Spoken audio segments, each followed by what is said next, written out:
সকালবেলাটা আসলে আমাদের অনেকেরই কি বলবো যে একটা হ্যাপিনেস নিয়ে শুরু হয়েছে। যে আলোচনাটা আমি করেছিলাম, আপনারা অনেকে ভুয়া ভুয়া বলেছিলেন, সেই আলোচনা শুরু হয়েছিল এখন থেকে প্রায় 10 দিন আগে, যখন বলেছিলাম যে সালাউদ্দিনকে সরিয়ে দেওয়া হচ্ছে। বাংলাদেশ ক্রিকেট বোর্ড তারা এরকম একটা পরিকল্পনায় রয়েছে, মোহাম্মদ আশরাফুল সালাউদ্দিনের জায়গায় ব্যাটিং কোচের রোলে বাংলাদেশ জাতীয় ক্রিকেট দলের সেটআপে অন্তর্ভুক্ত হতে যাচ্ছে। এরপরে মূলধারার গণমাধ্যম এটা গুঞ্জন, ভুয়া, গুজব এরকম অনেক নিউজ করেছে, অনেক টাইপের ট্রলিং করা হয়েছে, আমাদের সহকর্মীরা এটা করেছে, সবচেয়ে বড় ব্যাপার যেটা। এবং ফাইনালি দুদিন আগে মোহাম্মদ আশরাফুল জাতীয় দলের ব্যাটিং স্পেশালিস্ট কোচ হিসেবে অ্যাপয়েন্টেড হয়েছে। এখন তারা সবাই পোল্টি মেরেছে, কিছু করার নেই, এরকম পোল্টি তারা বহুবার মেরেছে। এরপর আমি যেটা বলেছিলাম যে সালাউদ্দিনকে সরিয়ে দেওয়া হবে, তাকে অপশন দেওয়া হবে যে তুমি এইচপি বাংলাদেশ টাইগার্স এই যে প্রোগ্রামস গুলো রয়েছে বাংলাদেশ ক্রিকেট বোর্ডের আন্ডারে, এগুলোতে কাজ করবা, ন্যাশনাল টিমের ধারে কাছেও তোমাকে আমরা রাখতে চাই না। বাংলাদেশ ক্রিকেট বোর্ডের পরিকল্পনাটা আমি যতটুকু জেনেছি তেমনটাই, এবং এই পরিকল্পনার মধ্যে আমি কোনো ভুল দেখি না, কোনো খাত দেখি না।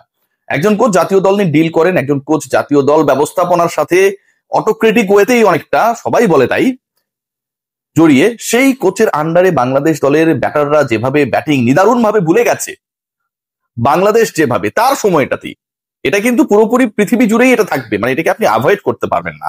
তার সময়টাতেই বাংলাদেশ দলের র্যাঙ্কিং ওয়ানডে ইতিহাসে গত 20 বছরের মধ্যে সর্বনিম্ন নাম্বার 10 চলে গেছে।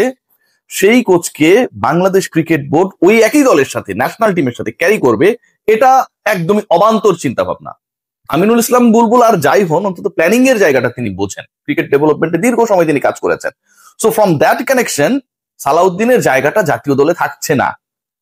আশরাফুলের অ্যাপয়েন্টমেন্ট যখন হয়ে গেল, আর সালাউদ্দিনকে যখন ইনডিরেক্টলি বলেই দেওয়া হলো যে জাতীয় দলে তোমার আর স্থান নাই, তিনি ব্যাটিং কোচের দায়িত্বে, তিনি যখন ব্যাটিং কোচের দায়িত্বে, তিনি বাংলাদেশ কোচিং সেটআপে থাকা অবস্থায় যখন আরো একজন ব্যাটিং কোচ নিয়ে আসবেন, তখন এটা বলতে অপেক্ষা রাখে না যে তোমাকে আর আমরা রাখতে চাই না, তোমার কাম ভাই যেটা সেটা তুমি করতে পারছো না।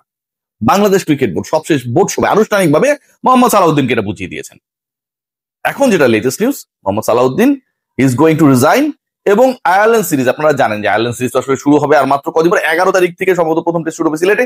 এন্ড দেন আমাদের গ্রেটেস্ট ক্রিকেটারদের একজন মুশফিকুর রহিমের 100তম টেস্ট ঢাকার মাঠে অনুষ্ঠিত হবে, তারপরে টি20।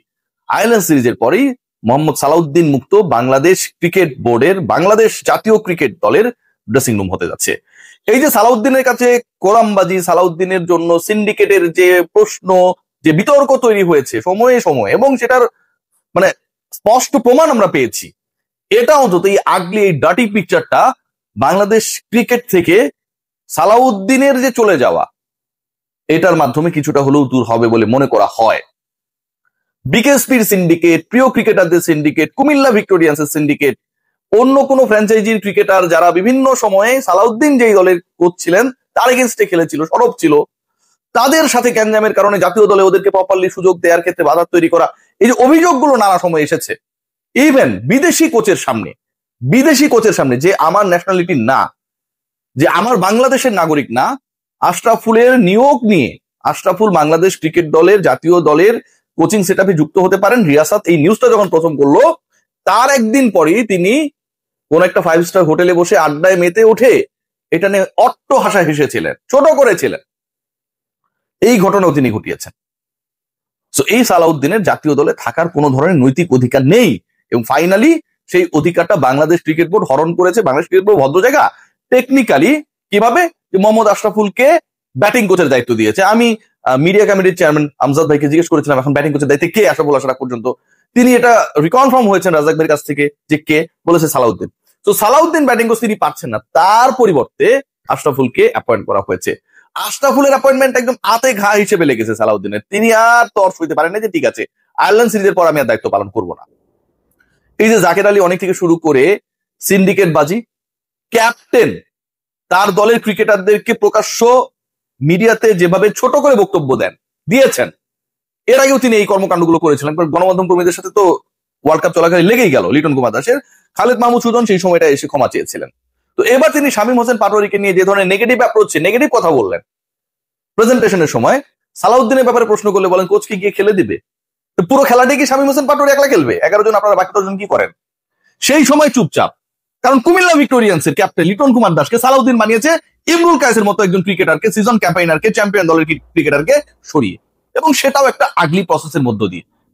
বাংলাদেশ জাতীয় ক্রিকেট দল কোনো ফ্র্যাঞ্চাইজি দল না যেখানটা আপনি আপনার ইচ্ছা মতো সবকিছু করতে পারবেন।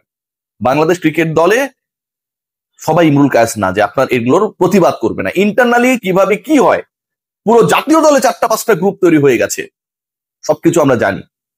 ক্রিকেটার একটা অস্থির সময় পার করছে, সামনে বিশ্বকাপ, তার আগে বাংলাদেশ দল যেই ক্রিকেটটা সবশেষ সিরিজে খেললো, যেভাবে খেললো, আনপ্ল্যান্ড ওয়েতে খেললো, এটা ব্যাখ্যাতীত।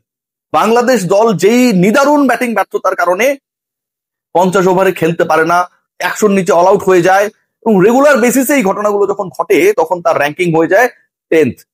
পরের বিশ্বকাপে, পরের ওয়ার্ল্ড কাপে বাংলাদেশ সরাসরি খেলতে পারবে কি পারবে না 50 ওভার্স ওয়ার্ল্ড কাপে, সেটা নিয়ে যখন সংশয় তৈরি হয় শুধুমাত্র এই ব্যাটারদের ব্যর্থতার কারণে, এবং যাদের কনসালটেন্সির জন্য আপনি সালাউদ্দিনকে প্রতি মাসে ফি হিসেবে দেন, বেতন হিসেবে দেন ট্যাক্স সহ 10 লাখ প্লাস, তখন ভাই এই কোচের আমার দরকার নেই।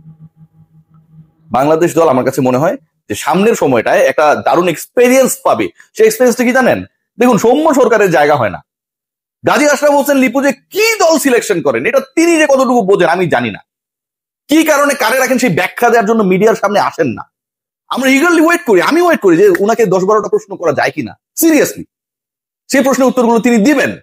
তিনি দল বানিয়েছেন মানে তো প্রশ্নের উত্তর তাকেই দেওয়া লাগবে, তিনি আসেন না। ভিডিও বার্তা পাঠান, বাংলাদেশ ক্রিকেট বোর্ডে তার রুমে বসে ভিডিও বার্তা পাঠান, পাশে জাস্ট ধরেন 100 গজের মধ্যে হচ্ছে আমাদের মিডিয়া লাউঞ্জ, সেখানটা এসে তিনি ব্যাখ্যা দেবেন না। সালাউদ্দিনের পরামর্শে যেভাবে দল নির্বাচনের ক্ষেত্রেও হস্তক্ষেপ হয়েছিল বলে গুঞ্জন রয়েছে, সেটা অন্তত বন্ধ হবে। সৌম্য সরকারদের জায়গা হয় না, টপ অর্ডার দিয়ে সৌম্য সরকার খেললে সেই জায়গাটা কারোর জন্য ইনসিকিউর হয়ে যায়। নুরুল হাসান সোহান সব বাদ দেন, আপনি যদি 11-এ তাকে রাখেন, আপনি কিপিং তাকে দিয়ে করাবেন। আমরা এমনও দেখলাম আফগানিস্তানের বিপক্ষে জাকের আলী অনেক কিপিং করছেন, তিনি ক্যাপ্টেন, তার ডিসিশন, তাকে স্টপ কেউ করতে পারলো না, নুরুল হাসান সোহান আউটফিল্ডে। এই যে সিনারি গুলো ঘটেছে, আগলি ডার্টি পিকচার গুলো আমরা দেখেছি, এবং ব্যাটিং ব্যর্থতার হিসাবটা যদি আপনারা করেন যে এই ম্যাচটায় বাংলাদেশ, আপনি খেয়াল করে দেখুন যে ওই সিরিজটা যদি বাংলাদেশ ফিনিলে যেত, বাংলাদেশ র্যাঙ্কিং 9 হয়ে যেত। মেহেদী হাসান মিরাজের ক্যাপ্টেন্সিতে যেই ওয়ানডে সিরিজটা খেললো, সেখানটায় সুপার ওভার যখন হলো, সেখানটায় শান্তদেরকে নামিয়ে দেওয়া হলো। ভাবতে পারেন এর ব্যাখ্যাটা কি? এর ব্যাখ্যা একটাই যে ব্যাটিং করতে দায়িত্বে যিনি, তিনি তার রেসপন্সিবল রোলটা প্লে করতে ব্যর্থ হয়েছেন। সো আশরাফুলের আসার পরে, বাংলাদেশ ক্রিকেট বোর্ডে অ্যানাউন্সমেন্টের পরে, মোহাম্মদ সালাউদ্দিনকে মোটামুটি প্রচ্ছন্ন ভাবে সেই প্রস্তাব দেওয়ার পরে যে তোমার জায়গাটা এখন অন্যখানে, তোমাকে এইচপিতে বা জাতীয় দলের বাইরের যে প্রোগ্রামস গুলো রয়েছে সেখানটায় বিসিবি কাজে লাগাতে চায়, সেখানটায় গিয়ে কাজ করতে হবে, not in the national team. Mohammad Salahuddin বুঝে গেছেন তার দিন শেষ, তিনি পদত্যাগের সিদ্ধান্ত নিয়েছেন। সব ঠিক থাকলে এই মাসটাই তার শেষ মাস বাংলাদেশ জাতীয় দলের সিনিয়র অ্যাসিস্ট্যান্ট কোচ হিসেবে। সবাই ভালো থাকবেন, টেক গ্রেট কেয়ার।